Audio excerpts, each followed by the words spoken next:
Which the dog is just like, digging up the bird. Yeah. I'm Austin. And I'm Cloud. And this is We Watch Spookies.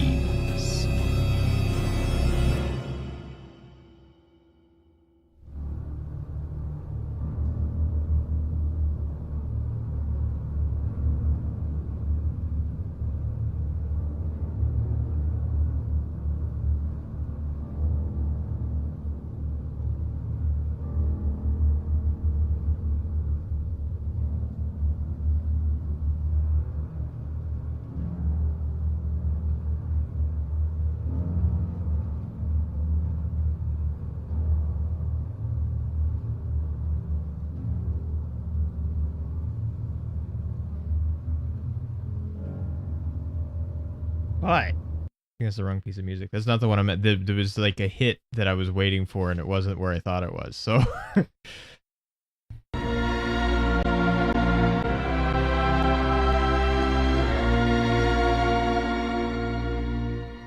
They're here. Like, it's already past midnight. Tell them to fuck off. We're going to talk about that. We are going to talk about that. I have things to say about that. Not those kinds of things, but things. But that didn't give it away. Today's movie is Poltergeist. Poltergeist is a 1982 supernatural horror film supposedly directed by Toby Hooper and maybe actually directed by Steven Spielberg mostly. Starring Jo Beth Williams, Greg T. Nelson, and Beatrice Straight. Have a plot synopsis.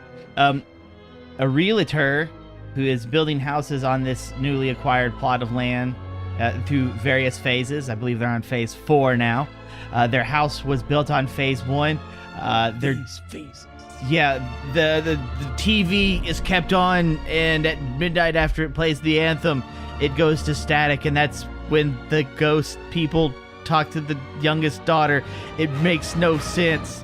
And then they abduct her through the closet in a flashy light, and then they get paranormal experts who then hire an extra psychic paranormal expert, and they're like, let's go in there, and they do. And then they're like, oh yeah, and this is a giant demon's face thing. It's filled with malice and red goo. And they get everybody out, and they're like, yeah, we're going to leave. And then they find out they were actually building their house on a a cemetery that they didn't move the bodies, they only moved the headstones. You only moved the headstones, didn't ya? And the house actually disappears. So Yeah. it's not like Amityville Horror where they're just like, well, we'll just leave the house here. Like, nope, house gone.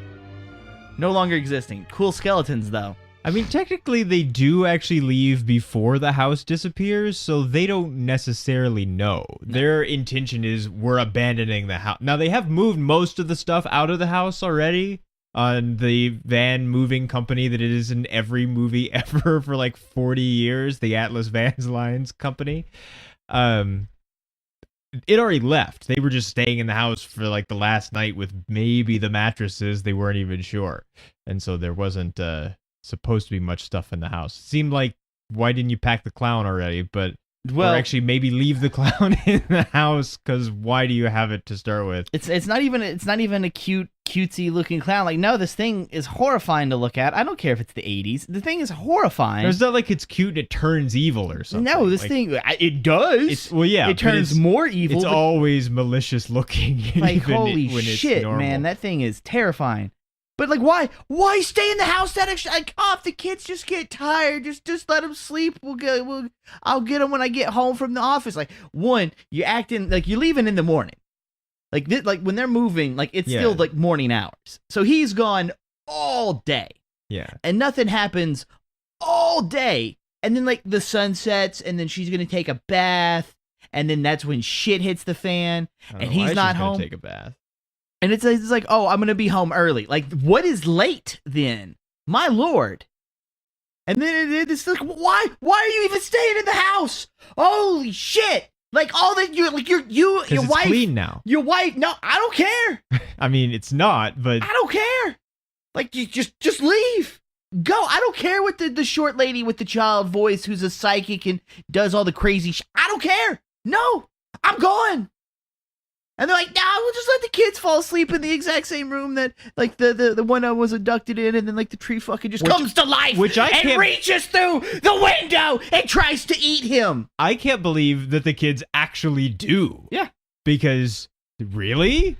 There's a whole lot of nope I mean, here. the girl was in, like, Afterlife or something for a long time, and the boy almost got eaten by the tree and seemed fairly traumatized by it, at least immediately after the fact. He was kind of standing there, like, looking this way and that way, but not really saying anything, and he's covered with all this mud and stuff. And then, like, he gets it together enough to scream when he hears the sister inside the TV, but that seems like about it. And I don't think you would... I know that the reason that the story is constructed this way is to solve this problem. The daughter is in the TV or in the house somewhere in the other plane so that they won't leave. It solves the Amityville problem of why did they not leave earlier. But or almost any movie where the house is haunted for any kind of reason, people stay for much too long, usually through things that aren't even this extreme yet. So they do have to push it a little bit because things kind of go from like, well, the TV's kind of flickering, there's an earthquake nobody else felt, to then the tree is reaching into the house and there's like a space vortex in the bed. Like it accelerates very fast and gets much worse all at once. Well, see, that's the thing, is like whenever the wife discovers like the pushing in the kitchen, which she's rightly afraid of to begin with, but does not remain rightly afraid of it for very long, because then she seems to spend the afternoon that we don't see learning to understand how it works and playing with it, and then she's like jumping up and down with excitement and fun, and when the husband gets home and she's like, look, it slides across the floor, and you're like, wait, you should still be afraid. Why are you not afraid? Things don't just slide across the floor.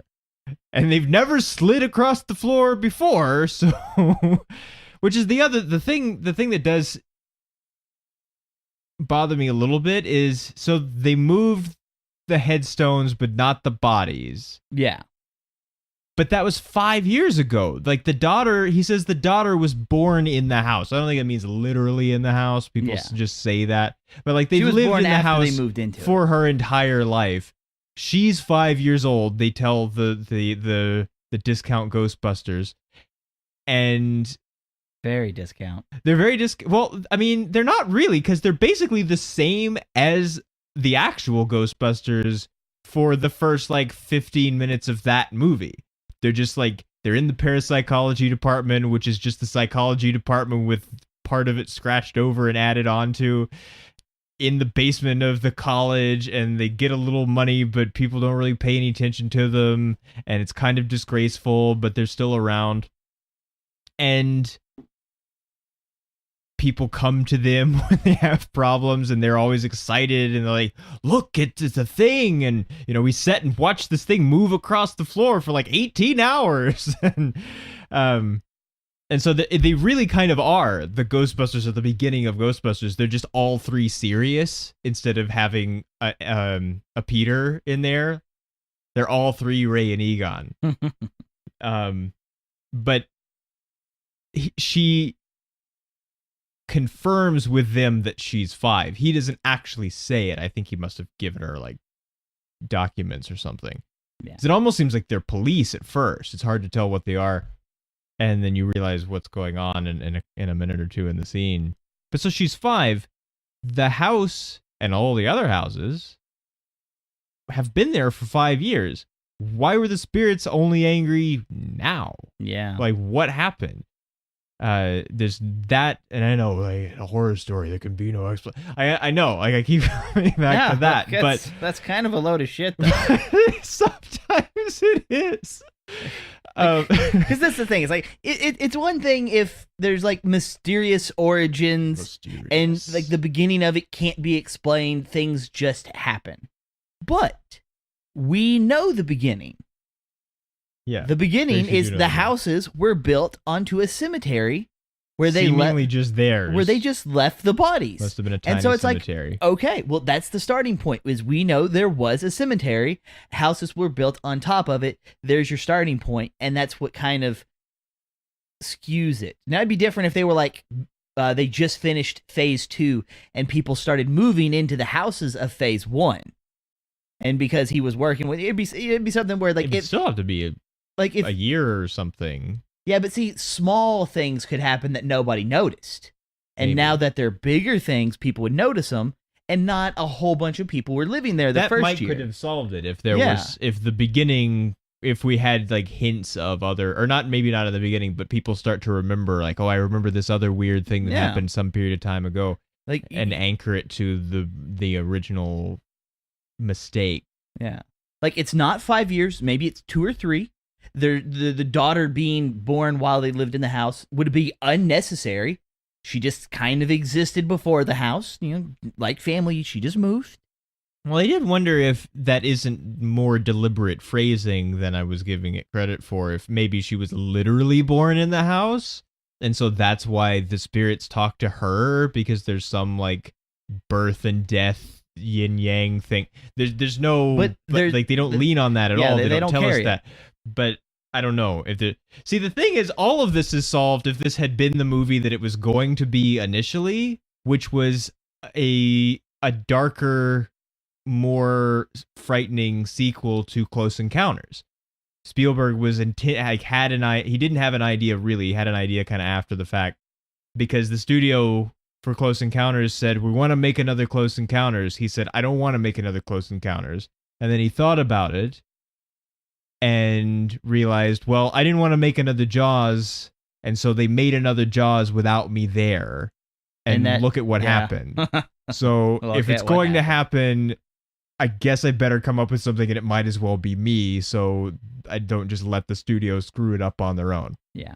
And so he started having this idea, and there was this, there is an actual supposed alien encounter incident where what are sometimes described as gremlin-like aliens did sort of invade this house of this family and were there for a while and caused all kinds of disturbance and stuff. And so if the answer is it was aliens rather than, and they just arrive, and then things begin happening, rather than 5 years ago a land developer was shady about how he moved a cemetery, then that kind of solves that. But what happened was he was directing E.T., and the contract for E.T. didn't allow him to do anything else, didn't allow him to direct anything else while he was making E.T. until it came out. And so then he went ahead and started developing it anyway. And there's two different there's like stories of whether there was actually like a script that was written and that he read it to someone one day on set of Indiana Jones, or that there wasn't really a script, it was just a treatment, and then they, once Toby Hooper was on, then they worked through it together and made it into what it was. Because Spielberg had seen Texas Chainsaw Massacre, and I guess liked it. Maybe, we didn't like it, but so that was the reason why they chose him, was because he had made Chainsaw Massacre, because he hadn't really made anything else. And in between, I think there is actually something, but and so he came on, and so then they started to push it even more sort of horror than it would have been, even though it was kind of conceived as a more horrific, darker movie than Close Encounters was. And it was the working title for it was Night Skies, which is kind of lame. And doesn't have the sort of, ooh, what is that Close Encounters of the Third Kind does. Yeah. Even though people didn't really know what that meant, and so at the bottom of the poster it has the like 3 stages of encounters. Just in case you didn't know.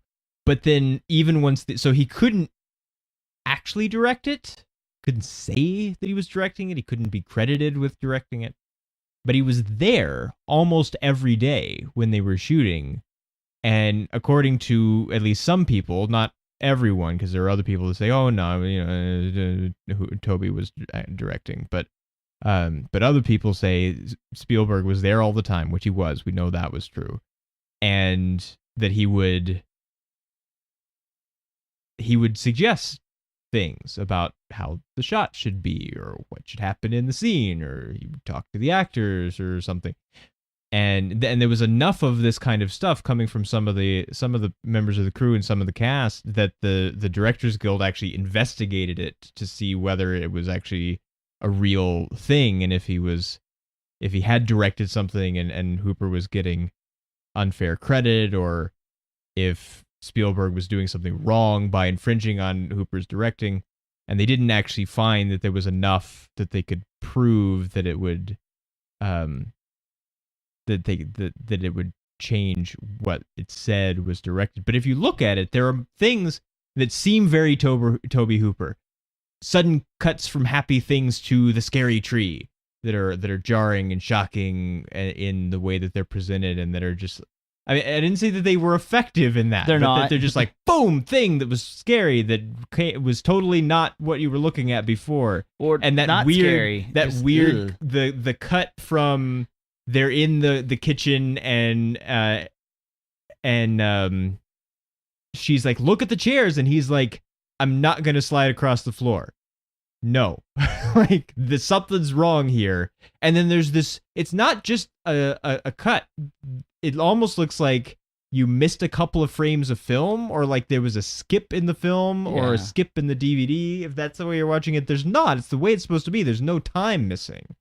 But it just goes from that to all of a sudden they're standing outside the neighbor's house, and there's like a flash of light in the middle of it for maybe a frame, and you can just, or a couple of frames, you can barely see it, and it has this weird like broken film effect. And it doesn't make any sense why it's there. That seems very Toby Hooper because it doesn't make any sense, and it seems like a bad way to do filmmaking. But most of the time, it seems really Spielberg. Yeah. The way that things are framed, the tones of colors, the way I mean, and he wrote it. So the way that characters are and the way that people speak and things like that are could come from that, whether he was ever there on set or not. But it actually feels like, even though I didn't know all of this, I learned today because I had never seen Poltergeist. I'd never paid that much attention to Poltergeist, and I forgot that there was a Spielberg connection that was of any Relevance. that was any large amount. Because he produced or executive produced lots of things that he otherwise didn't have much to do with. Although he often does have a lot to do with. He executive produced the Back to the Future movies, and he didn't write or almost direct anything with those. But he did have. You could kind of tell, like, oh, this is a kind of thing that's a Spielberg executive produced movie. It sort of fits. But it actually felt like, and I said to you, it seems like we're watching some weird alternate version of Close Encounters, because it's before anything extreme really happens yet. But there is a little bit of weirdness. There's like stuff with kids, and there's like weird weather happening. Yeah. Well, like as I was watching it, it did kind of feel like a cheap copy of Spielberg. Yeah. It's like here's all this stuff. Like, we took a Spielberg movie and we just copied as much of it as possible. Like, that's what it felt like. And then whenever it was like, oh, executive producer, writer, all this, and I'm like, oh, all right, so he didn't do it by himself, but he's pretty deep. Well, and his it. is the first name we see. It says a Steven Spielberg production before it says a Toby Hooper film. So you're like, oh wait, it's a Spielberg. Oh, okay. Wait, and then like his name comes up like 4 more times in other positions. Like, okay, there's a lot of Spielberg going on here. Dress Spielberg, sets Spielberg. It's not that extreme. Lighting Spielberg. Acting Spielberg. No, starring. He's not an actor. He doesn't act. They could even cut his acting out of Casper. So there's no Spielberg acting here. It's just that scary. Well.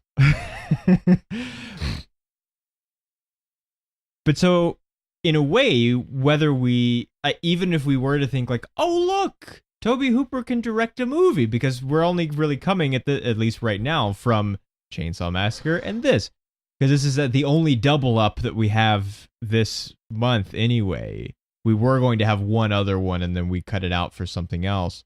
But that's kind of because this one is important enough, and especially for the period of time, and it fits in with the other several of the other movies that we did, that we needed to have it here, and so that it's such a different kind of movie than Chainsaw Massacre that it seemed like it was okay. Yeah. But especially if it turns out that it's basically a Spielberg movie anyway, then hey, look, we got a Spielberg movie in, even though he doesn't direct horror movies. Supposedly, yeah. There is actually some other weirdness that they were thinking also about an ET sequel where evil aliens come that are like the kind that do cow mutilation and stuff. I'm really glad that didn't happen. So, and I don't know, that seems like, I think maybe the dark Close Encounters would have been a better thing, because at least we haven't come. Just don't touch ET. I mean, don't touch Close Encounters either. But well, I mean, he's an alien. You don't want to. He might have a disease. Well, yeah. I mean, there's plenty of people touch ET quite a bit, but it's not really a safe thing. Which is then they think, look, you touched an alien, all this disease, and it's not really what happens. It's ET's like sick from laying in a ditch for like a day and a half, and then Elliot has like a psychic connection, and so, but yeah, alien germs. So no one's concerned about it all at the end of Close Encounters either. Just all the aliens come walking out, the people that have been gone for hundreds of years in cases, they just come the people are like, hey, look, your family's here, and they just run over, and there's no like, wait, we gotta like keep you off to the side for a minute because you might have like space germs, which they do. Like the another Spielberg executive produced thing, there's a show called The 4400. Oh, no, wait. He didn't executive produce that. He executive produced Taken, which is kind of a similar premise, sort of, just on a sort of lower scale. I'd like to see Taken again. It was one of those, like, multi-part miniseries, but over, just like 5 episodes or something. And I remember it being good at the time, and also because I was, 8 or something, kind of scary in parts. But in the 4400, it's kind of like the beginning of the 4400 is like the end of Close Encounters, except without the spaceship part, because just all of these people that have disappeared over, I think it's about 100 years or so, just arrive. They just come, like, they're on a bank of a lake, facing away from the lake. There's no way they could have walked there. There's fog. They just come walking out of the fog, and a lot of them had been suspected, or there were stories of them having been abducted by aliens, and so they suddenly arrive. Turns out they were abducted by aliens, but then the government is like, wait a minute, and they put them all in this like holding center for a while, just in case. Oh, and also while they figure out what's going on, because there's these people that have been with aliens, and they don't think any time has passed. They don't know they've been gone 100 years, and they're still wearing the clothes they were wearing when they disappeared. Fighter pilots and old ladies and stuff. It's just like exactly what happened when they were gone. They're just still fighter pilot old ladies. But no, it's going around the sky in like their stuffed cat fighter planes. What would it be? Meow.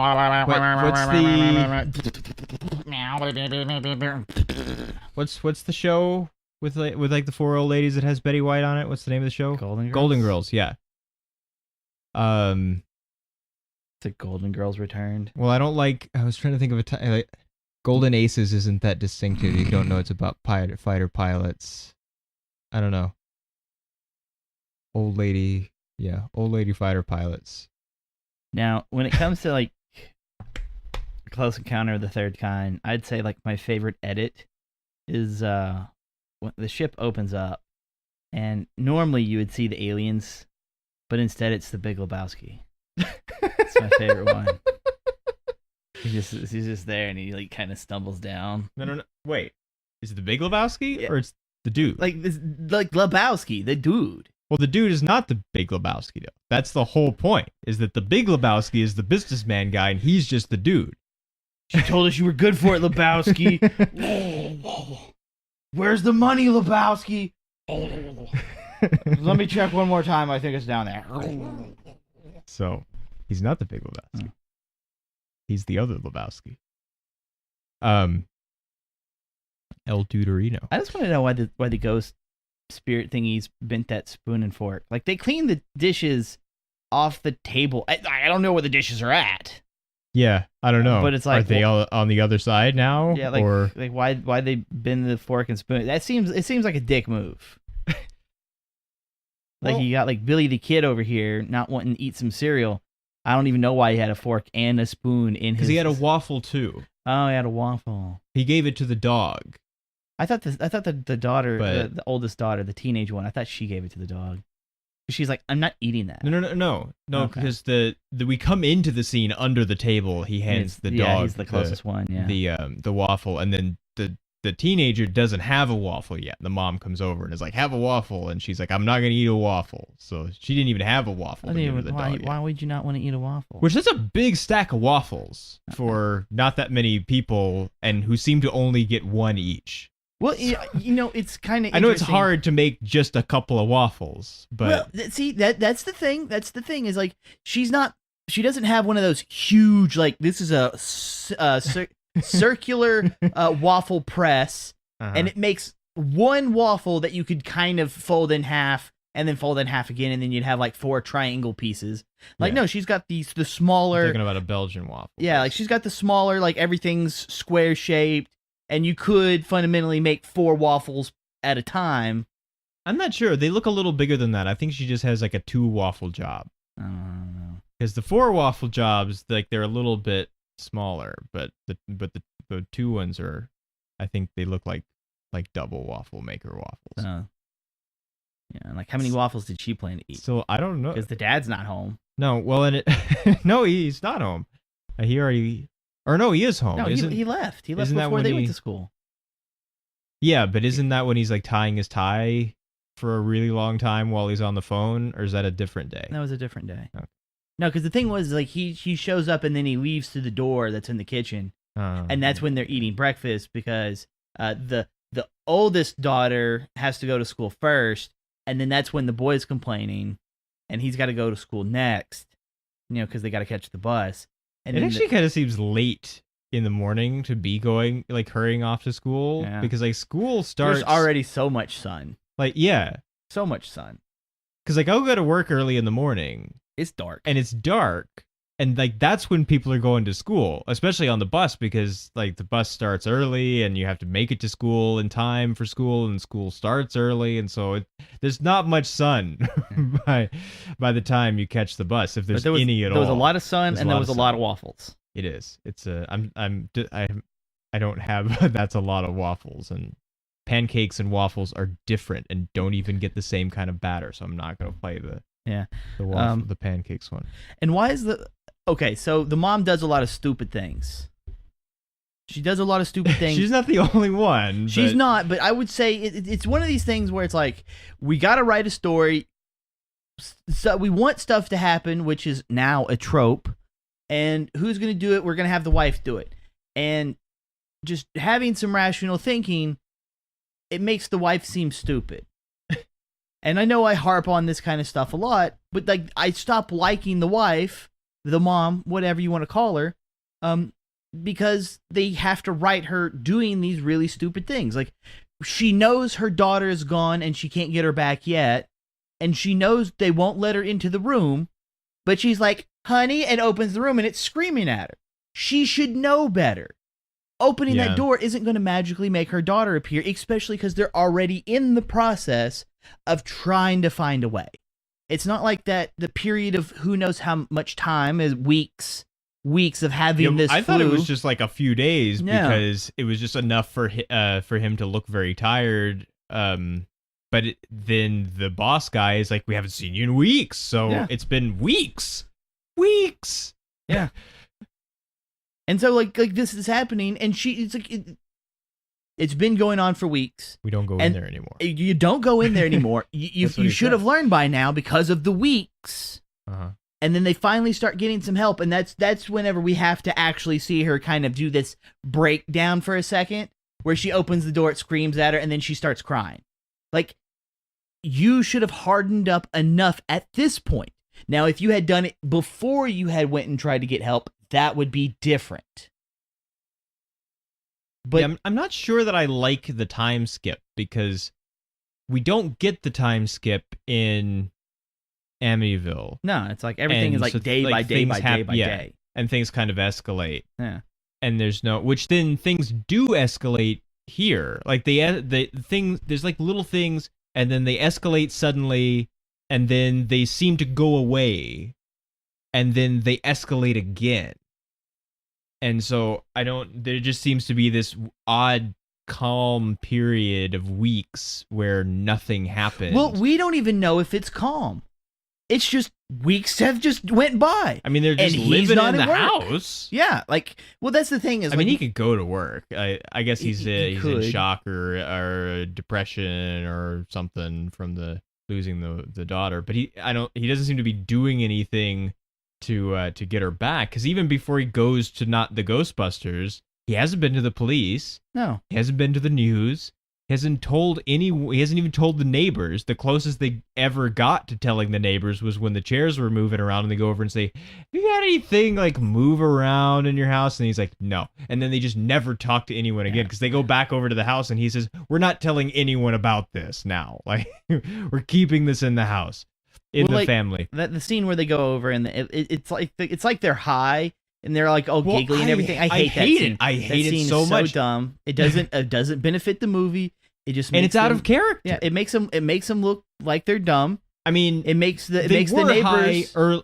Now maybe that's what that cut is for. Maybe it is a time cut rather than just like they had a break and rushed over to confront the neighbors about their existence of disturbances. Because we did see them get high early in the movie. No, we saw him try to smoke some weed. No one was high. He was just doing some stupid diving shit. And then, bam, he's back to normal because the kid comes in. Well, yeah, no, but I mean, like that was no, but I mean, we know that they do have weed in the house, and so maybe that cut is to say time has passed. They couldn't deal with this weird thing that was happening, so they went and got high. And then that's what made them think that going over to the neighbors was a good idea, and also why they couldn't talk. It's a terrible reason. I mean, it's still not good. It's not good. I didn't like that scene at all. Because it's like you could totally cut it out, lose nothing at all, except give us back like 7 minutes of, because the movie is under 2 hours anyway. But there are periods of time where nothing of any consequence happens, including like, it's not like we're spending important time with the characters so that we're there's no character development. Scared. No, or even even when there's not character development, we just like don't. It doesn't feel like we're just inhabiting the world or weird things are happening so that we're getting more and more freaked out. There's just no reason for big chunks of stuff several times that they could just go away, and it would be like it. Most of these kinds of movies that we've had so far are about an hour and a half, maybe an hour 40. This has another 10 minutes on any of them.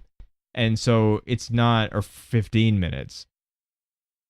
And in some cases, almost 25 minutes if we're talking about an hour and a half. And I think maybe that's the amount of time you can sustain something like this without having to fill it with stupidity. Even sometimes when there are scenes where extreme things are happening, there's still lots of unnecessary, like, or what is it? She says it's when they're putting bits before they put the rope in, but it's when they're doing the stuff. Like there are some times where they'll tell each other to do things that seem extremely unnecessary to have to tell. Or you should have told everyone what to do ahead of time, so you're not having to yell over the space vortex down the stairs. See, that's going to be my argument. It's because whenever a scene is constructed, I don't want to look at the scene as something that's supposed to be unnecessary. I want to complain about the unnecessariness of the actions performed because something better could have been done. Because I'm treating these people as real. Mm-hmm. And that's the thing. Is like, she has this plan. She knows what's going to go on, but she's not telling anybody. But these people have been living through this metaphorical hell inside this house for a while now. So I'm pretty sure everyone's going to believe her when she starts saying things. And like when she's like, I might tell you to do some stuff that you might disagree with ethically or religiously or whatever. And it's just like, all right, what's the plan? I did Give appreciate me details. I did appreciate that it's not a priest or something this time. Like, Yeah. we don't have the Catholic angle that we've had in every other instance of this kind of thing. Well, it feels weird because it's not like she could be a psychic. I'm guessing that's what the point is supposed to be. But it's not like, here's my big nameplate that has my name and it says I'm a psychic or insert anything. I don't care. No, she's not the fabulous what's her name or anything. Yeah, she just shows up. She's really short. She has the voice of a child. And then it's just like, who is this person? It's like, oh yeah, I'm about to cleanse this house. I thought she could read minds. I can. I just don't like tricky answers. Like, why? Why does Dad have to be a dick at this point? Yeah, well, I mean, he kind of is all the time. There is a sort of, you can understand why he played Robert Parr if someone watched this movie and was like, well, we need a guy who can be a dad sometimes, but can also be like really not that nice and unlikable for big other pieces of time.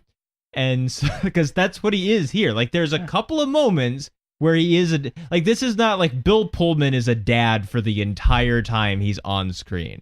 Like, there's not a moment when you don't think, yeah, he's her dad or he's a dad. And Eddie Murphy did a pretty good job of being a dad. The Amityville dad is not their dad and doesn't seem to want to be their dad and also doesn't seem to want to be her husband. I don't know why he's even around. Here, Craig T. Nelson, there's the one moment that is so perfectly dad is he's going around and he walks by the teenage daughter's room and he can hear that she's talking on the phone. She's supposed to be asleep already because it's a school night. And he looks in and she's like, she covers up the phone. And he says, get off the phone. And then he closes the door and then he opens it again and she's still got the phone out. He says, hang up the phone or put the phone to sleep or whatever. No, say goodnight to the phone. Say goodnight to the phone. And she says, yes, Dad. And as he closes the door, he just says, uh-huh. And just walks away. And just in his voice and the tone and everything of it is so like, uh-huh, yeah. Like, I did what I was supposed to do to be a dad. I tried to make her go to sleep so that she won't be tired tomorrow for school. I'm not gonna like unplug the phone and throw it across the room. Like, I've tried to be a dad. And so the dad thing now is to just let her be. And it's just all contained in one just word and just this look over, which he actually says there's a similar moment kind of, which is actually a reverse moment because it's supposed to be unpleasant kind of, where he's not paying attention to Helen when he's getting in the car to actually, she doesn't know, but we know that he's going to see Edna to get the new super suit. Or to get the super suit fixed. And he's in the car and she's like, this and this and this. And he's kind of looking down in the console. He's got his sunglasses half off his nose. And he says, yeah, honey. Or, honey. And there's it's the same tone. It's the same soft voice. And it's his voice. And it feels so much like, oh yeah, he's this like mostly kind of their dad, husband some of the time, but not really all the time. You said he's a realtor. I think he's a developer. Probably, because whatever. He works for the company building the houses also. He's not partnered, though. They're slackers, too, because he's like, we should have made you a partner like 7 years ago. We didn't, but it's like, well, why didn't you 7 years ago? That's a long time that you've just still been letting him just sell houses to people when he could have been, I don't know what a partner does at his company, but make more money. Like making more money selling houses to people. I guess it's like why? He seems to be good at it. Why? That's before they built phase 1. Yeah. Which doesn't make any sense why 7 years ago they would have thought to make him partner, because they think he's important now and they don't want to lose him from the company because he's making all the revenue for the company because he makes people buy the houses. And he's probably doing stuff before the movie, but that's unimportant. I do really like... What is important is when he was selling that one house. Yeah. And it's like we have a saying around here, like the grass is greener around all sides. And then like the dude laughs and he's like, yeah, that's how I feel about it. Yeah. It's like, see, like moments like that. Because he knows. Yeah, like it takes a person and then it makes that person feel authentic. It's just like, I'm not bullshitting you. I'm doing my job. You are kind of interested. I'm here to either sell it to you or you're not going to buy it. I'll make some comments. We'll get along. It makes it frustrating sometimes because there are moments like that do feel so authentically person. And then there are other times where we're like, what are you doing? Yeah. Or maybe that could be authentically a person thing, but not the person we know you to be. And so what do you do? Like the porch on the neighbors thing. Yeah. Which I didn't like him. He's a dick. I didn't like him when I didn't know who he was, because when he comes on the bicycle down the street and the kids make him spill the beer everywhere, then you can't really see that's because we've already seen him in the earlier scene, but he's got like this hat on. And you don't really see him close for most of it. And I didn't know it was him until he gets into the house. But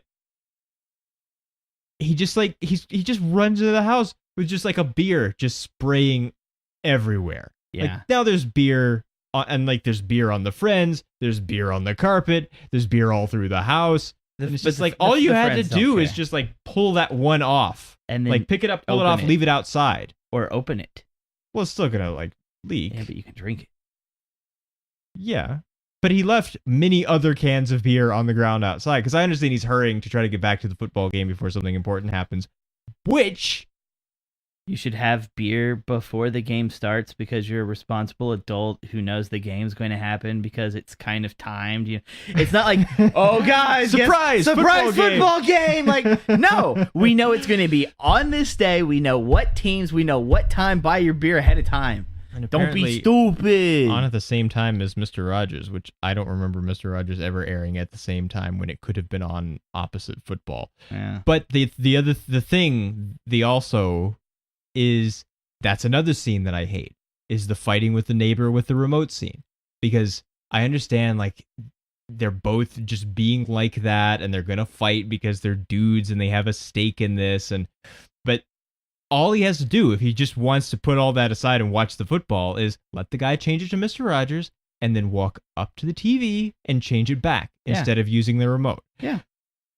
Which, I guess those are radio frequency remotes, which are way less common at that time. It's really unusual. It's like it's the same frequency, but real far too. Well, I think that's just bullshit. I think it's like, oh, we're like, what can we do to cause conflict with the neighbor for no real reason? We don't need conflict with the neighbor. Yeah, it's not like we're gonna need the neighbor's help later, but he's gonna remember this remote slight. So no, and it's just why. Which we don't even see the resolution of. No. It's played just for a joke, and then we don't ever see them go back to watching football or Mr. Rogers. One, the kids causing the dude on the bicycle getting beer is dumb. That's dumb too. I don't like that dumb. Either.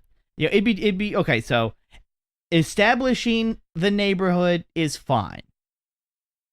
Having the kids interact with the dude with the beer was a bad choice because we're already following the dude with the beer. I don't know why he chose to take a bicycle to get the beer, because he obviously looks like he's way too big for this bicycle. It's not his bicycle. I wonder if maybe maybe they drank all the beer they had, and so he's not going to drive, but he's going to a drunk bicycle ride, which maybe explains kind of why he's just going to like run around with a spraying beer everywhere and also not care that the rest of it's still on the ground and then have this petty fight with the neighbor. But he doesn't really present as drunk. Wait, he wasn't riding the bicycle. Like, it was a completely different dude. That was a different guy? Yeah, that wasn't the dad. Okay, that makes so much more sense, because I didn't think it was him. No, it wasn't him. It was some dude with like a scruffy beard and all matted up hair, and it was... Yeah, it was just some dude, and I'm like, who is this? And then he breaks into the house, and like the older teenage daughter is just like, oh my god, and you just see like this beer squirt on her, and he's like, ugh, and he like kind of cavemans his way into the That's what the living room. I thought it wasn't him, but then I thought it was him after for some. I don't remember what reason, but I think it's because he sits down, and then there's a moment we don't see, and then when we come back to the conflict with the remote, that's the spot that the dad is in. No, the thing is he sits down, and like, because the guys, like some of the guys in the back are standing up because they're watching the game and they're all excited for some reason. Yeah. And then the beer's spraying everywhere, and that the dude sits down, and the dad, like the man at the house, he's standing at this time. And that's when the channel changes, and then they all look at him, and that's when he's fumbling with the remote to change it back. And then it swaps, and then that's when he walks to the door, and that's when we get the scene from like the outside perspective where they like start flickering back and forth. My kid wants to watch Mr. Rogers. Okay. I will use the switch on my television because I'm a grown man, and watching the game is more important than screwing around because I want to watch the game. Hoorah. But no, this scene is stupid and unnecessary and shouldn't have existed. And I would have totally smashed the toy cars. Is it just so? Is that how we meet the neighbor? I guess is that the point or a point, so that then we know the neighbor for later for the high on the porch scene, which we also do. See, if we cut both these scenes, we don't even ever need the neighbor at all. Yeah, because they're the only two times he appears in any significant way. They can just go away because they're both dumb. Well, the thing is, the only point that we kind of have to have the neighbor is at the end of the movie while the dad is at the office and the mom is outside because she can't get into the room again. And then she's digging her way out of the pool they're trying to make, and that's when the bodies show up, and then the neighbors are there. Yeah, but we don't have to have met them before. Like we need your help. We need your help. It's like, oh, it's the exact same neighbors who really aren't helping anything. We don't know anything about them. Why are you really meet them? Why are you even? Why? Why do they exist? They don't help anything. They don't do anything. There's no creative point to it. Like the neighbors exist just to have some casting done. Like, hey, we're casting for the neighbors. You're it, and you'll have like 3 lines of dialogue, and that's about it. Yeah, but they're not. It's not even like they're people anyone would care about at the time. Which really, Craig T. Nelson wasn't yet either. So it's kind of like everybody in this movie except for Beatrice Straight, who plays the main, not the Ghostbusters woman. It's mostly like people that weren't really known because it was a real, even though it had Spielberg producing, it's still a real cheap movie. It's like a $10 million movie, which is pretty low for, it would have been higher, I feel like, probably if Spielberg was actually directing it. Although maybe it doesn't need to be more expensive, but although there are some effects, hands reaching out of the TV and it's mostly practical stuff, though. Stuff moves across. There's wire work dragging people up the walls, which this predates Elm Street. And they actually do it more than once in this. They do it in 2 or 3 different scenes to different people. And it works really well. There's a credit for, I don't remember her name, but she's credited as special wire performance, which is that when the wife gets drug up the wall thing. Yeah. The kids are hanging. The kids. They're being sucked in, so they're just hanging. Yeah. For a long time. Yeah. Too. Like they hang on. Their hand endurance is astonishing. Is that do you think the red stuff is supposed to be like ectoplasm or something? Because it seems to appear on people or things when they pass through the barrier between, because it gets on the tennis balls too. I think it's Jell-O. Well, yeah. Oh, that was one of the unnecessary orders. Is she says, watch for the first tennis ball. Like, this is the entire plan. Like, go tell him to watch for the first tennis ball. Well, okay. Like, we're going to open the portal, and which I hated how long that whole sequence took, because it feels. I'm gonna blame this on having watched a lot of Stargate, because the sort of the sound of it and the effect of it, with there's this thing of light and it's kind of shimmery, and the way the light affects the room, and it's a portal to a different place. The Stargate is only open for a certain period of time, and I can't remember offhand what it is. It's a very specific amount of time. It's like an uneven amount of seconds. It's like, I don't know, it's 4 minutes and something. That just, and they don't know. It's just an evil portal of evil or something, and they don't know how long it will open. They've managed to get it open. And then they take a very long time. Like, we're going to test this, we're going to test that. And then we're going to, like, stand around and yell at each other about whether we're going to put the rope in or not. And it's just like, what if it closes? Because you don't know that it's not going to close or how long it will stay open. Because it was closed. It's been open before, and then it was closed, and now you opened it again. It could close. Get on with it. Like, I was so... like on edge in not a like the movie has me on edge because it's a suspense kind of way. Like, just get on with it. Like, stop. You should have done all of this talking beforehand, not once you have the portal open and you don't know if time is short. See, I agree with that, except for the Stargate business, because this isn't Stargate. Well, no, I know, but just like that I think it's a valid complaint in any case, but I think that made it more intense than it's fair to the movie to be. And so I wanted to put that there, is to, like, I think I'm putting extra blame on it because I'm like, it's going to close in a short time. Well, just subconsciously it was happening to me. The thing is we as the audience only see it open for so long. We don't know how long it is actually open in the movie world. But the problem is they take so much time with it open. So all we get is this light in our face. We have them yelling. There's a lot of noise. It's a lot of, we're trying to be intense, but nothing intense is actually happening. So if you would have done the plan ahead of time, it's like, okay, listen, I need you downstairs. We're gonna get this portal open, and when it's open, I'm gonna throw some tennis balls in it. And whenever you grab the first tennis ball, let us know. Because once we know that the first tennis ball has gone through, I'm going to throw the second one, and then we're going to throw the rope. You know, like she can just go through it. Like, she doesn't have to be super elaborate. She just has to let the audience know, by telling the characters, what is going to happen. And then when it happens, then they can make it all flashy and everything. So instead of screaming, "Hand me the tennis balls," she could have already got the tennis balls in hand. She could have already, instead of being like, who is she more afraid of? The dad. Say something kind of mean. You make her scared. Like, they spend so much. That one's kind of okay because she's sort of reacting to the evolving situation because they weren't really sure what was going to happen. But see, like, the thing is she understands because this is what she does. And she... Does that also mean she's not actually psychic then? Well, I mean, seeing into the future and reading minds is not the same thing.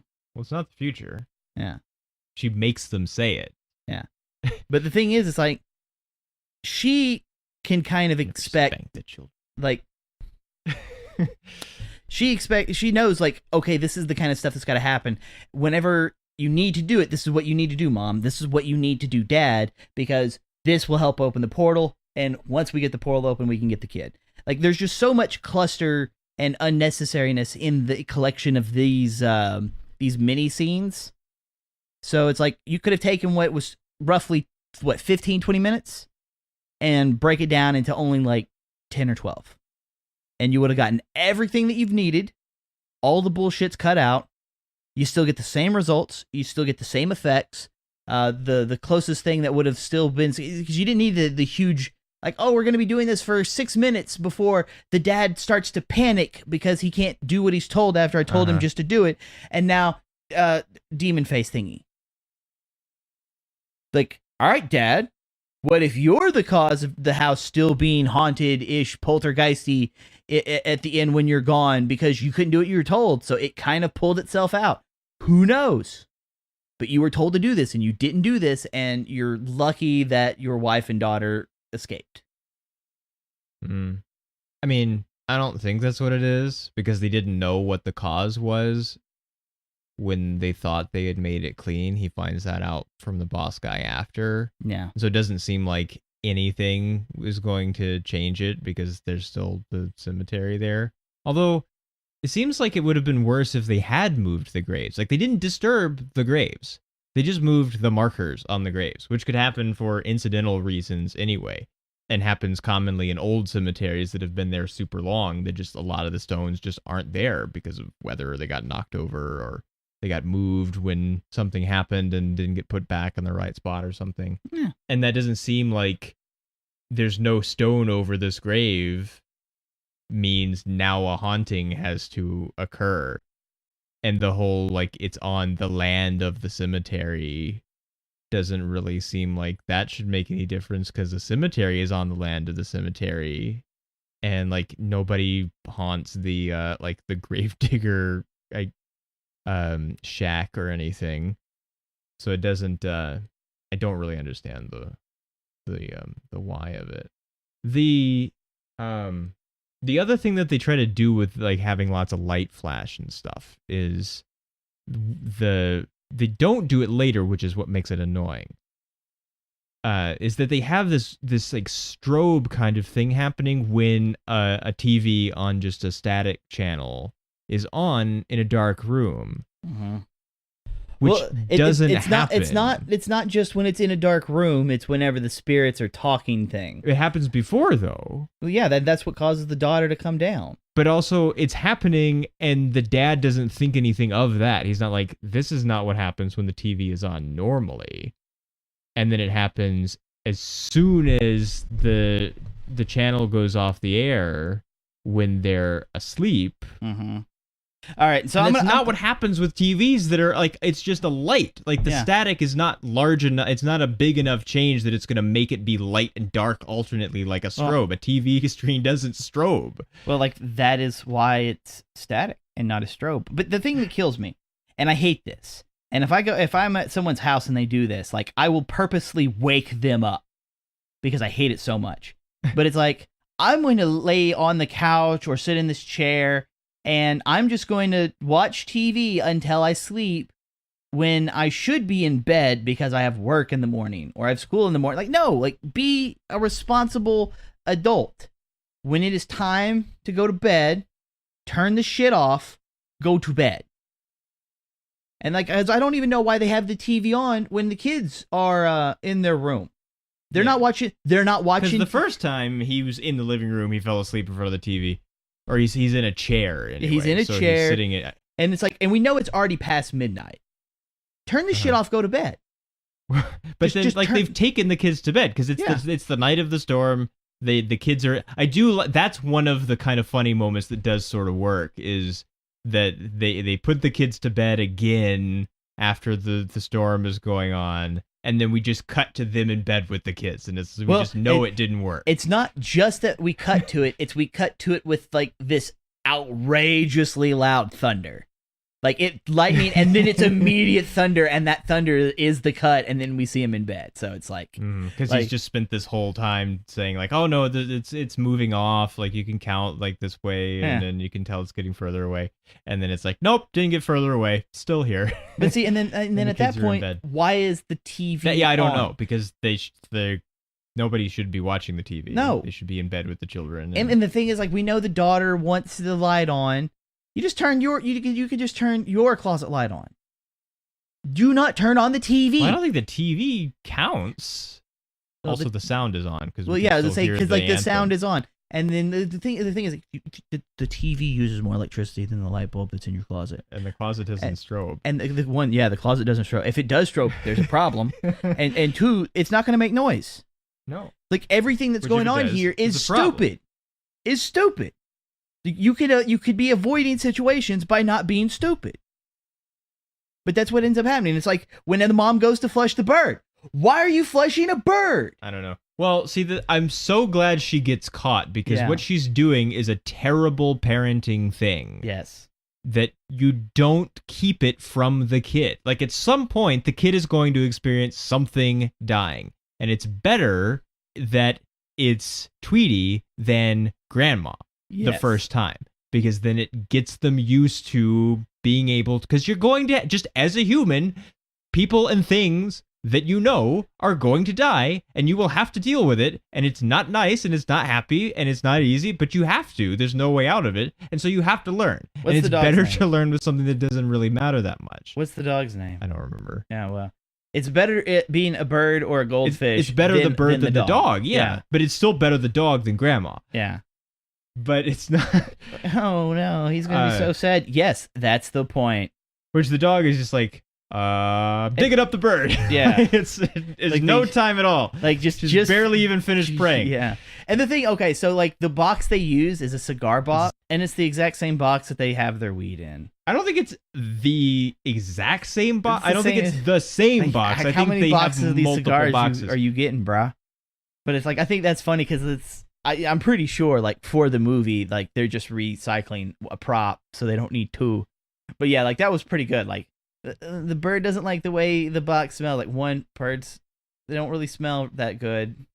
No, like, even alive ones. So. Like the birds, they don't go around sniffing you. I'll tell you what. And so like the smells, the tobacco and the weed and everything, and then you got to put the napkin in it, and then there's the rose and all that, and they're burying it, and it's like it kind of makes you think that the bird belongs to the son because of the way the daughter was treating it.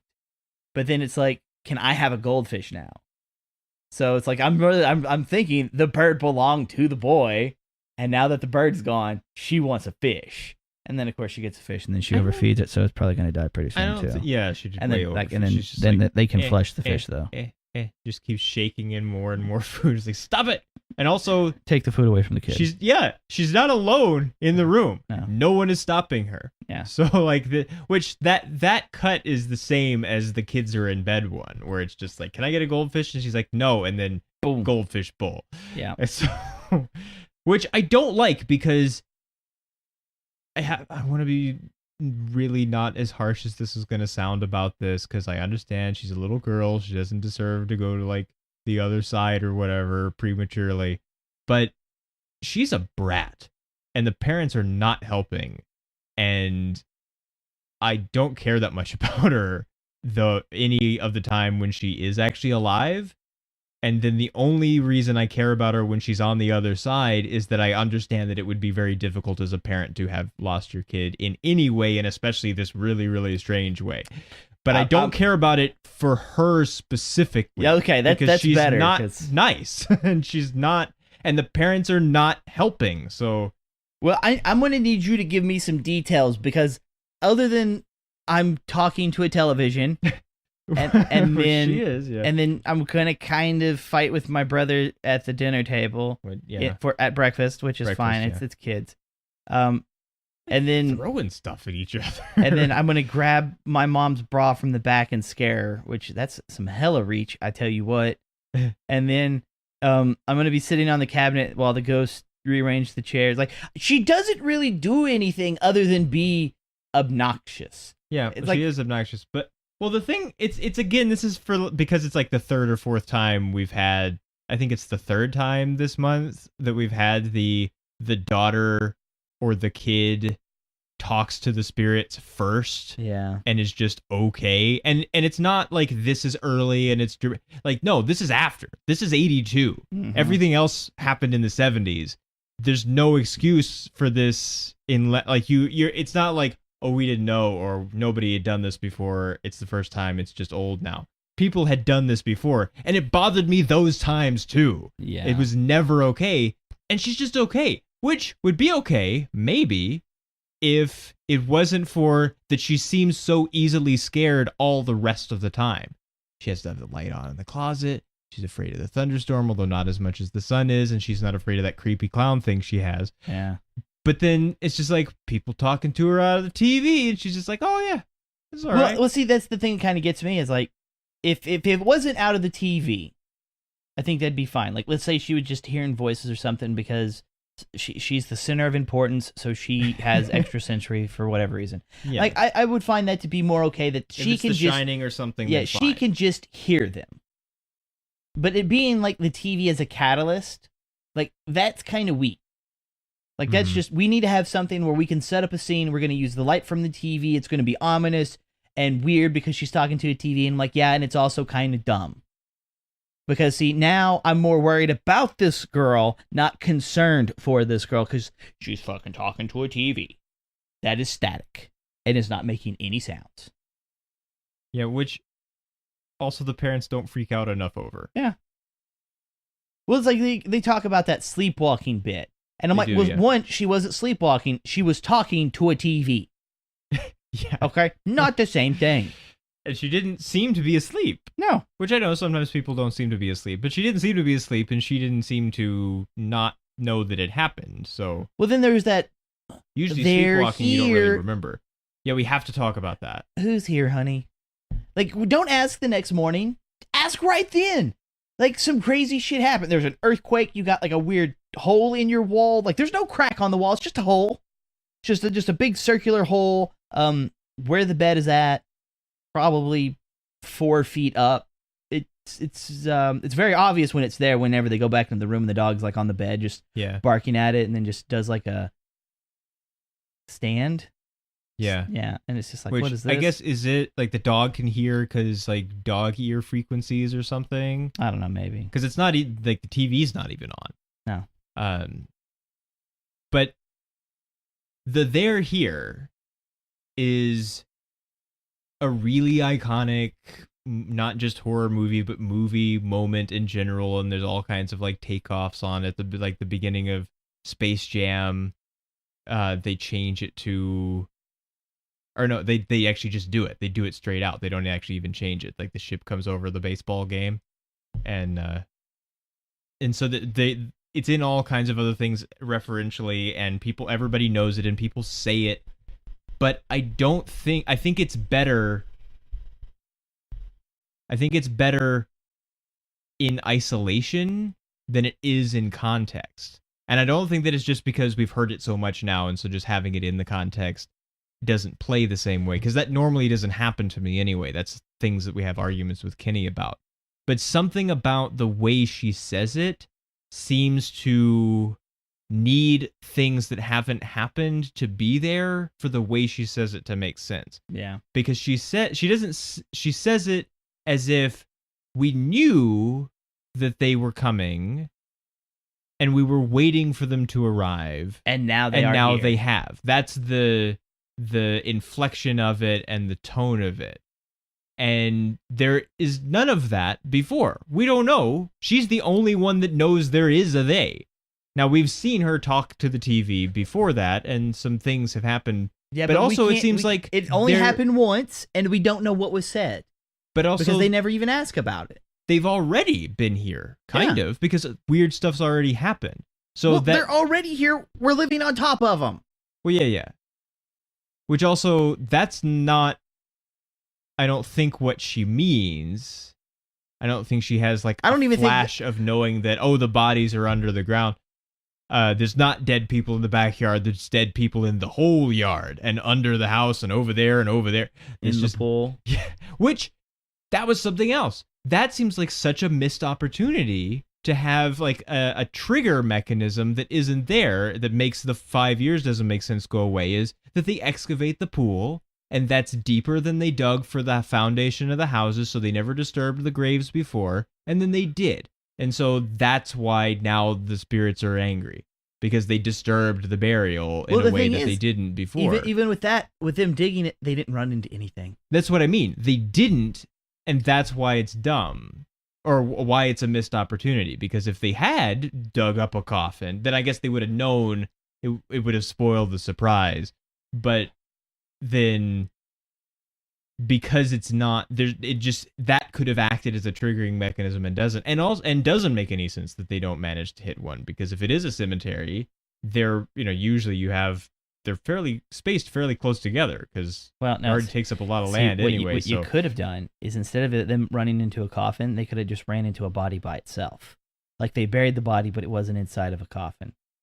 And Maybe. then you could have kind of gotten away with it a little bit, because they all know that the cemetery is up the hill, Yeah. not down here. Which, it's California, it's mountains. I don't know how that cemetery that is on just this slope is still there from, there's like, we see a grave in the foreground that says like 1918 or something.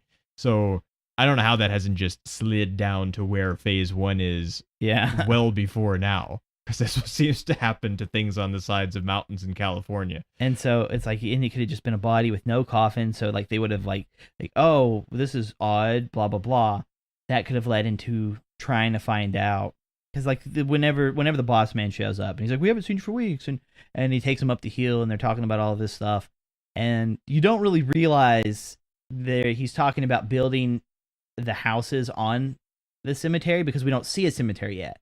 It's not until they start moving it and then we notice, oh, on the other side of this fence is a cemetery, and you're like, ooh. Yeah, we only face the other way. Like, these are ghosts from bodies that are here. Yeah, probably. And you're thinking, but wait a minute.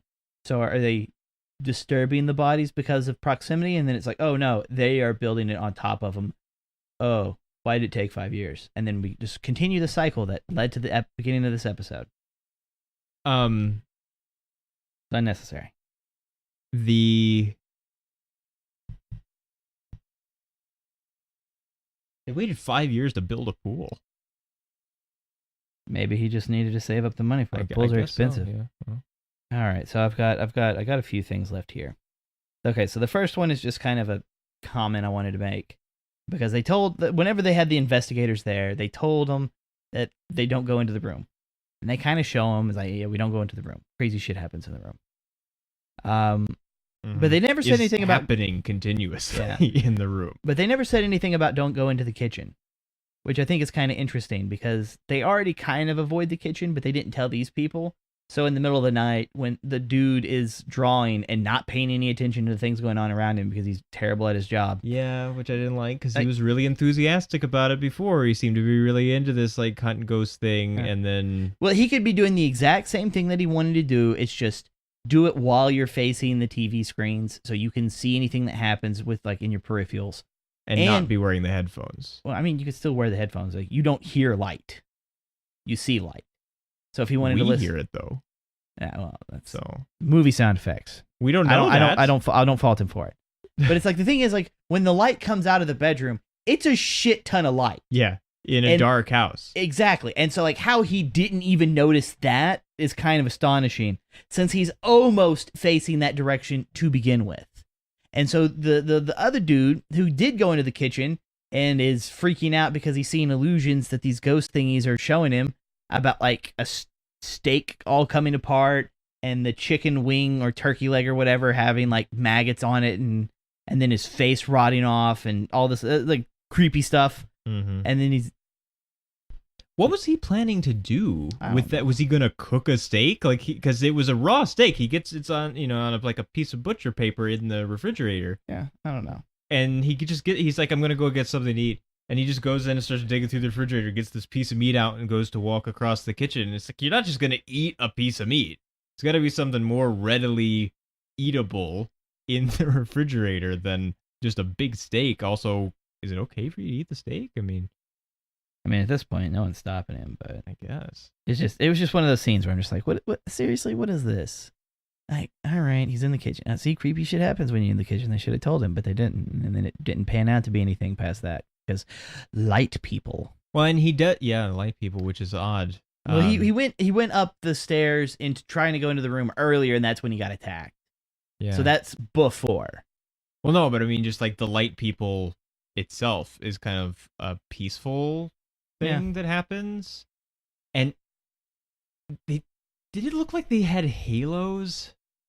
Not really. Because it kind of, at least some of them, there was like an extra like shape around, because they're all light. It's not like there was a person shape and then there was a glowy round thing over their head, but there was a round thing over their head. It looked like. I didn't notice it. But I just tried. Okay, because here's the deal. This is the first time I'm watching this movie too, but I've known of these movies, and knowing of these movies, what I was always told is the house was built on an Indian burial ground, and I'm like, okay, I should be expecting them to be built onto an Indian burial ground. And so when we see the tree, that's a really creepy tree that's been there for ages, it looks like it has the faces of Native Americans on it. Like, that's what it looks like. It looks like it's got like 3 faces on it. And they look like old Indian looking dudes who are supposed to be wearing like the headdress, you know, like they're important kind of people. And then it doesn't really matter because now the tree is attacking the kid, and then it just gets sucked out of the ground, and nobody in the neighborhood even notices. Well, we don't spend any time. Oh, the tree, right? The tree, the tornado. It's a tornado. Which is it? Incidental tornado happens to save them from malicious it's like a ghost tree? tornado. It is a ghost tornado because it just. I know it kind like, of appears and comes by and then kind of goes back up. Yeah, it just sucks the tree up and then poof, it's gone. And I'm like, why? Is it a god tornado? This? I don't know. Maybe it's not a tornado of light. I'll tell you what. Because it saves them from the tree, which doesn't make any sense if it's both evil skull thing. I don't know why the tree's trying to eat a boy. It doesn't make any sense. Like, you'd think you'd leave the children alone and you'd be attacking the parents because, like shouldn't the children be, like, still innocent because they're not doing anything? They're just kids. But then, like, the parents are building on their land. But then it's like, okay, so it's not just an Indian burial ground. It's like an entire cemetery in general. I'm like, okay, all right, I'm fine with this. And then lastly is when the dad takes the TV out of the hotel room. Yeah, which I understand. I appreciate, because why they're in the house after they're moving, it doesn't make any sense to me. Because after all this shit, and you're leaving, and you know you're leaving, why spend any unnecessary time inside the house? 2, I know mom's been through a lot of stress. Why are you worried about dyeing your hair right now? Get the fuck out the house. It doesn't matter if you've been told there's no ghosts, there's no spirits, the poltergeists are gone. Like, no, you need to leave. Well, and in the previous scene, she didn't even seem to intend to dye it. Yeah. And then suddenly, it also means she went to the store to buy dye at some point, I guess. But like all this, just leave. Just leave. You already have the hotel room. I don't know why they want to be there at all. Yeah. Or can bear to be there. Because really traumatic things have happened to all of them in the house, and even though it's over now, it's still, you know, like, you look at the house. I mean, that, like, it doesn't take much trauma. Like, you have a car accident of not even that large a scale in a particular place, and then for some period of time after, a lot of times, you know, a few years after, every time you drive through that place, you get kind of like oh yeah, this is where it happened. Yeah. And, that's you get a little uncomfortable, and much worse things happen to them, and they're just hanging out in the house. It's all right. Well, see, I'm not even worried about the trauma aspect of it. I'm worried about the parents being good parents and keeping their kids safe. Well, they think they are safe, though. And they weren't. But they didn't know. They had no possible way to know that. They had non-stop... It does not matter, because the thing is they're already in the process of moving. Mom has a car. Dad has a car. Oh, yeah, I'm going to come back after office. No, when you're done and you're ready to leave, just go to the hotel. We already know what hotel it is. The mom tells the daughter, that's when we get that innuendo, like, oh, yeah, I remember that place. Like, listen here. You shouldn't be remembering this place. Listen here now. Like, all of this has already been established. It's just, we have to keep them in the house so this next part happens, and that is it. So everybody will panic. It's already dark. The dad will finally show up. They leave. The house gets sucked into, like, nothing. That is it. And that's what makes me angry, is they're in the process of moving after all of this shit has happened, and they risked it for no reason other than it had to happen for the story. That is it. That's where my problem comes in. It's not like if they didn't know that they were going to be moving yet, like they were just, like, let's say they were just boxing stuff up in the house, waiting on the mover or something, that would be a different story. But their stuff's already packed. It's already left. They already have the hotel room. They just have to go to it. Why didn't they go to it? Because we had to have the next scene. Well, we're saying the same thing, but it's just for two different reasons. Like, I think that it is for that and that it's bogus, but it's not, I don't care about the, like, risk part of it. Because even if they didn't see that, they should still, like, maybe it is a risk, but it's at least seems like, oh, it's clean is a reasonable thing to believe because they hadn't had nothing creepy happen since creepy things started happening. And now they have had, I don't think it's like the next morning that they have all of the stuff packed and in the van. So I think they've had a few days to pack the things. Like that's where even though I don't understand how they're moving because he's like she's putting books into boxes like out there in the yard. Yeah. And so I don't know how the stacks of books got out into the yard not being in boxes already. Yeah. Because that's the thing is like the passages of time are shit. Because you have no idea how much time actually passes in any scene or any transition between scenes. Like you have no idea. And so like I just have to give what they hand me. And it does feel like it's the next day. Like, that's what it feels like. I don't know why all of this stuff is the way it is, because it couldn't possibly be, but it's just, as the dad for my family, the instant that hotel room is paid, when they get done moving, you go to that hotel room. I will be at the office. I will meet you at the hotel room. Well, they probably, if they were normal people, would have been staying at the hotel while they were moving. Yeah. They stay at the hotel, then during the day they go to the house and then pack up some stuff, and then it takes a few days. At night they go back to the hotel. Yeah. They don't sleep in the house. Yeah, absolutely. Because why would you want to be in the house? Why? No. I don't know why. Now, granted, on the flip side of this coin, skeletons in the pool. It was pretty cool. Just like the casket just kind of just coming straight out of the dirt, like upright. And then it just opens because the dirt doesn't exist in that portion of it. And then there's just like the skeleton remains of like an old lady. And she just has like the creepy skeleton hands. It's pretty sweet. Was it a vertical cemetery?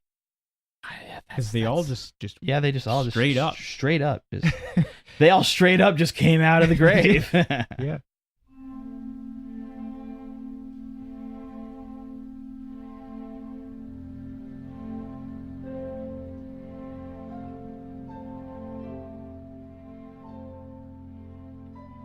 So how do we feel about stars? I think I'll give it 4. It's pretty. It's pretty good.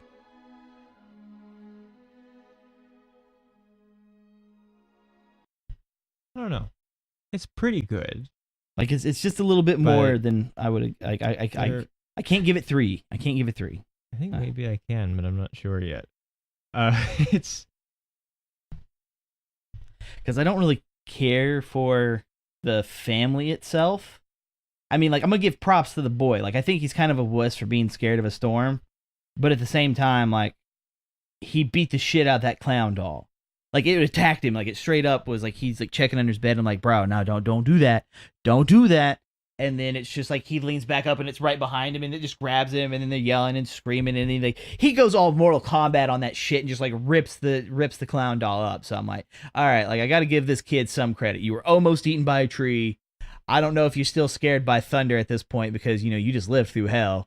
And then you just kick this clown doll's ass. All right. So I'm gonna give him 4 stars just as a character alone. I don't care about the daughter. I don't care about the teenager. I don't care about the mom. I think the dad could be better. But I do like the investigators. And I do like the psychic lady. And then the zombie effects were pretty cool. I don't know if you want to call them zombie. The skeleton effects, like all of that was pretty sweet. So I'm going to give that some credit. While I think the scene is too drawn out, whenever the dad does start to panic and tries to pull on the rope, and that's when like the spirit demon face thing comes out of the closet, like I think that was pretty dope. Like, whoa, what is this? Like, all right, that's cool. I didn't expect that. Like, I honestly kind of expected the rope to break, and then he'd pull it through, and then it's just like, oh, where's the other end? And then she just happens to like fall out from the ceiling. but nah, it's okay. Mhm. So there was enough cool stuff that happened in it, and the story worked for me. So I have to give it 4. I guess some of the things that bother me about it are not really fair compared to other things. So I don't really want to. No, I won't. I'm going to give it 3. All right. I'm going to. Hey, look, we didn't agree. There's enough. Yeah. Uh, there are enough things about it that I don't enjoy that I don't think it's fair to say, like, yeah, I enjoyed it 4 stars amount. So I didn't like seeing No. Spielberg like 50 times. Damn you, Spielberg. I do kind of wonder what it like if what the difference would have been, because it's not, Spielberg's not always a sure thing, even 80s Spielberg. So We wouldn't have seen that bloody weather so many times. Like okay, so are you sure about that? man, I don't know. At this point, even the characters didn't see that weather. It was dumb. No, yeah. All right, so okay, so here's what happened. We get a exposure shot for like the entire sky, a great portion of the neighborhood. It's just like it's a high. Is it a low angle? It's a low angle. Yeah, we get this low angle. We see all of this stuff, and we can just see this storm, which doesn't look like a normal. Like it looks like a storm of evil coming. I don't know why. And it's moving at like 700 miles an hour. Yeah, like we don't we don't know why it's forming all the way down there, and it's evil when we're like it's the cemetery is right here. Like come on, and I'm just like I would have noticed that. Yeah. Well, I mean, just being outside, like I would have seen that. Think about the Close Encounters weather that he sort of comes across, and then people hear this. Like, people notice that, and it's basically that. It's just not quite as detailed, but it's like nobody. Or as loud. No, or as loud, but it's still. What is this? This is very odd. Does it show up as weather? I wonder. Like, does like the obviously the news no one knew the tornado on the No, I guess not. That seems like it did do sort of a real thing. It bothers me that it's only their house. Yeah. Because it seems like the whole, they moved the cemetery to build phase 1, and I know it's like theirs was the first house, so maybe their house is to blame. It's the only one that gets sucked up, but it's a much wider area cemetery up on the hill there, which you could see this cemetery from this other cemetery. So very nearby cemeteries to each other. There's dead people in the whole neighborhood. So the Chicago Film Critics Association has named this the 20th scariest film ever made. And the American Film Institute put it at 84 on their list of the 100 years of movies and of the scary type. We need to get a complete list from these people. But, well, these lists exist. I just never have them at hand. But what about scariness? I'm going to give it a 4. Because, like, mentioning the storm and the tornado, the tree coming to life and then just breaking through the window, the eeriness of the clown. Because I think, like, as long as the clown didn't do anything, I think it was scarier than when it actually did do something. Yeah, it gets a little silly once it does do something. Well, it's like, because like once it does something, like now I'm gonna like beat your ass, and then he does, and so like at that point it's no longer scary. It's like full combat mode. We're gonna kick some ass, people, and then he does. So hoorah! When the chairs kind of formed on the table and you couldn't hear anything. Yeah. Like, yeah, that's creepy. Get the fuck out of here right now. I don't know why the chairs and table were even a deal for the spirits. I'm like, seriously, you can just pass through that. It's ridiculous. Well, I do like the sort of incidental, like, energy is crossing over, and so things happen. I think that's what the fork and spoon is, and what the table and chairs are. And then there are the active things that are more deliberate and have more deliberate effects. But the incidental stuff doesn't even really get talked about even by the parapsychology people. So. Yeah. The demon face thing, that was like, oh, all right. Outside of that, like whenever all the dead bodies show up, like, nah, I'm okay with that. So I think I'll just limit it at 4. So I got 2 4s. I got a pair. I think we will agree on that. Okay. I think I'll give it 4 also. Yeah. I don't know.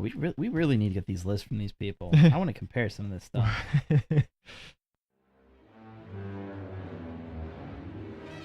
What else to say about Poltergeist? We'll see you next time. Later.